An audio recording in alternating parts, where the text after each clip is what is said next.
kamamshi, mga kapapshi, welcome to the Roca Vlog. So guys, for today's video, ay maliligo kami sa Kasingobo dahil birthday nga ng aking pamangkin na si Ashton na anak ng aking pinsan na si Algie at si Patty. So, ayan, dito kami mag-celebrate ng kanyang birthday. So, madalas talaga pag mayroong birthday sa pamilya ni Cap or niyang aking tiyahin na si Elsa, ay dito kami nagsiselebrate talaga dahil gusto namin yung lugar dahil nga malamig, mahangin kasi nga maraming puno kaya hindi ka aburido habang naliligo dahil ang sarap ng feeling mo dito dahil sobrang hangin sa paligid, hindi ka maiinitan ng sobra kaya ayan, ang dami naming dalang pagkain, may baboy, may baboy talaga. may susugbahin na isda, may susugbahin na pork, mayroong hotdog, may cake, may spaghetti, may manok na adobo, may pansit. O ayan ang isda. Napakalaki talagang tinutok pa talaga ni Ayet sa akin. O di ba? Ang dami. Mayroon pang lumpia at kung ano-ano pa. Di ba? So ganito talaga palagi pag may birthday sa pamilya ni Cap. Talagang pinaghahandaan ni Cap kasi alam niyo na Filipino kapag may birthday, may fiesta, talagang tradisyon na talaga natin ang ganito. So ayan ang kanyang mama, si Patty na napaka-sexy. Ayan, talagang ganito talaga palagi si Patty sa tuwing may nagbe-birthday sa anak niya. Talagang pinaghahandaan niya ang simple pero social na pa-design, o diba? So, ayan na ang mga girls, diba? Nagkasiyahan, nagkukwentuhan, ganun kami palagi. Ganun lang talaga ang eksena namin palagi sa tuwing pumunta kami dito, kwentuhan, liguan, kainan, konting inuman, minsan meron pang kantahan, kasi sobrang ganda ng lugar. Talagang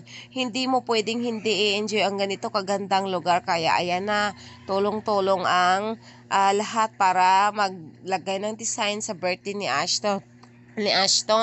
At ito naman ang isa, ang aking igagaw, parang si Madam or si Mayura na nanunood sa kanila. Sabi niya, bilisan niyo na diyan para makakain na tayo, o di ba? At ako naman ay wala, busy lang ako sa kakaikot kasi iniisip ko anong oras kaya kakain ito. Kasi kumukutoy na ang aking tiyan dahil ako ay hindi pa nakakain, o diba? Pero totoo yan guys ha, talagang inaabangan ko talaga kung anong oras kakain dahil gutom na nga ako. Hindi nga nila alam, pasimple lang ako kumukuha ng pagkain. Di ba kasi nga nagugutom na ako. So ayan na ang aming baby Ashton, baby na big boy na. Hello, happy birthday Ashton. Happy birthday to you. Happy birthday to you. Happy birthday, happy birthday, happy birthday Ashton. Oh ayan, di ba? Ang gwapo ng aming birthday boy na 4 years old na si Ashton. Kaya ayan, hala si KJ. Akala mo si KJ ang may birthday, talagang pumupusing pa talaga. O yan, lalo naman si Gabriel na inggit sa pa-cake, na 2 cake. O ayan. Na nagagalit na ngayon sa akin dahil katabi ko dito. Bakit daw wala siyang cake? O diba, 2 cake pa ni Aston at ang daming pagkain. O ayan, ang aming baby Aldrin. O ayan, murag correct ang upat nga nagpicture. So guys, ganito lang kami palagi ka. Sadya ba? Pagkahuman, syempre, pagkatapos niyan, ayan na, mukhang malapit na talaga ang kainan nito. Wala talaga akong inaabangan kundi anong oras matatapos ang ganito dahil gusto ko nang kumain. Nagugutom na talaga ako. Ang cake na yan, talagang nilantakan ko talaga yan pagkatapos ng kainan dahil sarap na sarap talaga ako. O ayan guys, tingnan nyo naman.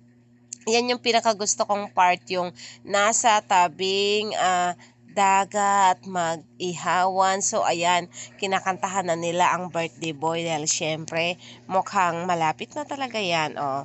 Nagkakainan na nga, di ba? Alams ko na yan. Pag kinantahan na ang birthday boys, alam na kainan na ang susunod niyan. So, ay, ang sarap! O, di ba, meron pa kaming kasag na dala. Marami kaming kasag na dala. Pero, syempre, ang inyong Doroka Vlogs, dili jud mahilig sa kasag. Kaya, ang nilantakan, ang spaghetti, ang adobong manok. So, syempre, habang nagkakainan, nagkakwentuhan, yun yung pinaka-the best part, yung habang nagkakainan kayo, nagkakwentuhan, nagiinuman, 'di ba? Ayun pa, nagkanya-kanya kaming pwesto. So, dito, ang mga gors, dito dapat ang pwesto malapit sa pagkain. Dahil sinisiguro talaga natin na malapit tayo sa pagkain. O, ayan si Ayet, pasimple lang, pero lumalafang na yan, di ba? Siyempre, gusto natin malapit sa pagkain para madaling kumuha pag naubos ang ating kinakain, di ba? Para hindi nakakahiya pag pabalik-balik ka sa mesa, o di ba? So, siyempre, masaya ang kwentuhan kapag maraming pagkain. Kasi, sabi ko nga, yan yung pinaka-the best part kapag ka mayroong handaan. Yung kainan na may kasamang kwentuhan, yung nag-aasaran konti. O, ayan si Gabriel, talagang nag-e-enjoy sa kanyang ligo. O, diba? Talagang feel na feel niya ang lumangoy sa napakasarap na, sa napakalamig na tubig. Kaya masarap magtampisaw dyan. Kaya ang inyo, oy, talagang may patao. Ay, ano ba yan? Bakit mo tinaas yan, Doroka Vlogs? Ano ba yan? Nagyut-yut na ba yan? Tinaas pa talaga. Mukhang bumabagsak na. So, ayan na. Si Pastora talaga nag-enjoy. Kaya enjoy ang lahat dyan. Happy-happy sa tabing dagat. O, ayan guys. Nag-ihaw pa kami dyan sa tabi, no? Kasi nagdala kami ng mga ihawin na isda and pork. Ang sarap lang ng ganito, no? Yung parang nakaka-relax lang, lalo na pagka dyan, pag nasa tabing tubig. Ang sarap maghiga-higa. Ayan, tingnan nyo naman si Kap, busy-busy sa kanyang pa-picture. Syempre, hindi mawawala kay Kap yan. Yung ganyang pa-picture dahil pagdating ng bahay, agad-agad una niyang gagawin.